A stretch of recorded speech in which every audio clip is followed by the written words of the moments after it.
você acaba descobrindo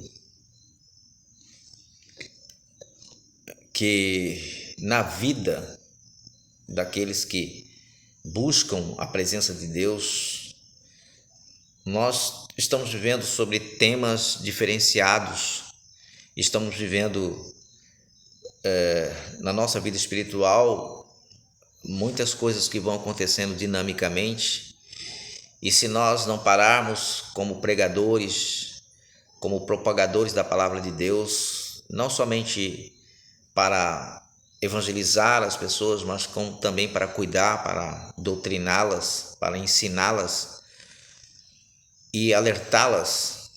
Esse é o papel pastoral, esse é o papel daquele que está servindo a Deus, independente de suas circunstâncias. Mas o que nós podemos ver hoje para essa pós-modernidade é que um dos pecados que estavam adormecidos, que chegou até as nossas famílias, os nossos lares pós-pandemia, e naquele período da pandemia, e resultou na pós-pandemia um grande desastre nas nossas vidas relacionais, e precisamos pedir misericórdia de Deus para que não ocorra, para que realmente haja um freio nessa situação que vem se agravando cada vez mais. A egolatria é um pecado que estava aí adormecido por algum tempo. Ninguém falava sobre egolatria. Egolatria, do grego ego, eu, da psicanálise, amor excessivo.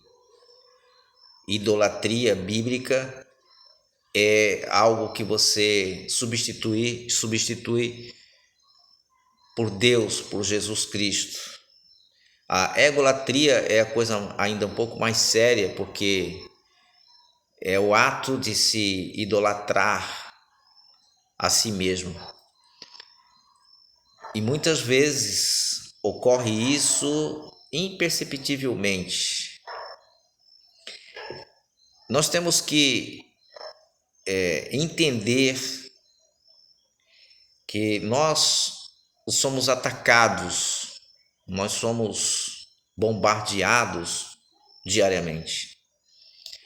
E o inimigo sabe que se ferir as relações, ele consegue desestruturar, ele consegue levar pessoas para o abismo. Ele sabe que alguém vai machucar e vai ser machucado.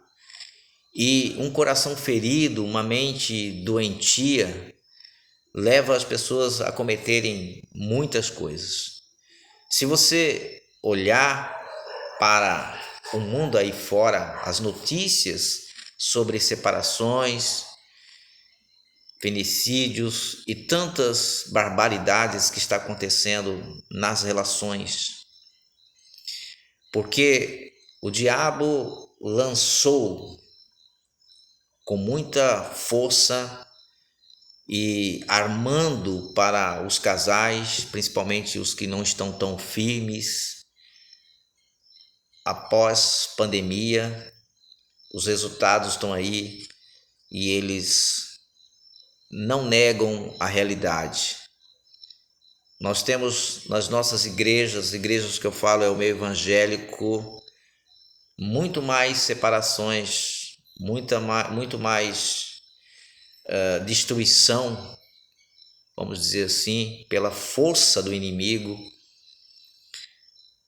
que tem levado muitas famílias ao caos, levando consequência aos filhos, toda a família já de muito tempo estruturada, se destrutura tudo e alguém sente mais machucado que o outro, e até mesmo pessoas de fortes lideranças no Brasil, no meio cristão, estão pagando um preço muito alto.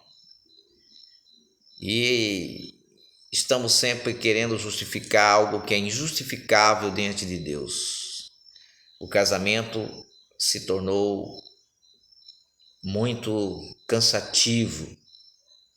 Ninguém mais luta pelo casamento. Casais que casam em suas respectivas igrejas, muitas delas casam, quebram os compromissos, as alianças firmadas com Deus, se justificando do cansaço e de tantas outras coisas que não existe base nas Escrituras. Se você conhece aquele desenho, né? Não vamos aqui dar o título desse desenho para não causarmos qualquer objeção no Face, mas havia uma mulher que ela olhava todo dia, ela ia até o seu espelho mágico, e perguntava se existia mulher mais linda do que ela. E quando havia, e sempre tinha alguém, então o espelho dizia que aquela pessoa era mais linda do que ela. Esse filme, depois se tornou filme e chegou nas telas e nos nossos cinemas, ele foi baseado numa história das rainhas há muitos séculos atrás. As rainhas, os reis, eram ego-idólatras. Eles adoravam a si mesmos.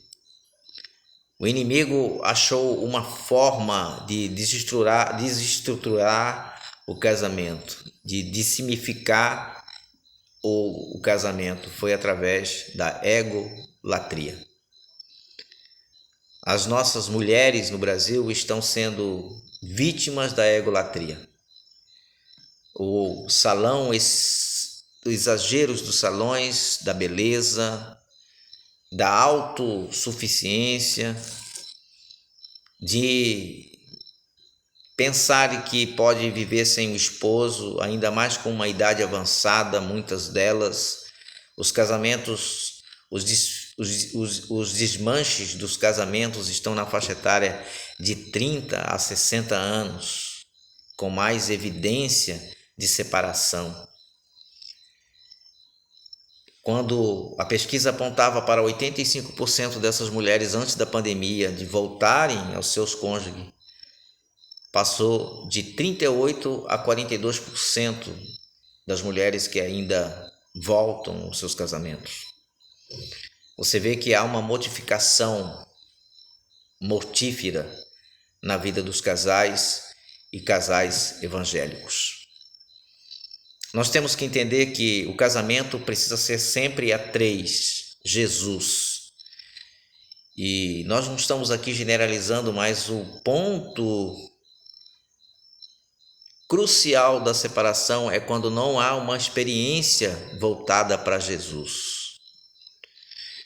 Nós nos preocupamos muito com isso, com os casais das nossas igrejas. Precisamos promover encontros. Precisamos levar esses casais à oração, ao jejum, reunirem com eles para compartilhar experiências, encontros, para que não haja mais separações do que já está acontecendo no nosso meio. O inimigo sabe que se desestrutura um casamento, uma relação de muitos anos até, ele consegue ferir sem dar um tiro nenhum, sem pegar uma espingarda e dar um tiro em alguém. Ele consegue ferir com a separação. Ele consegue ferir. Ele consegue machucar um coração, uma mente. E daí fica fácil a esta presa. E eu quero pedir para os amados continuarem orando, e vamos orar, vamos fazer uma corrente de oração.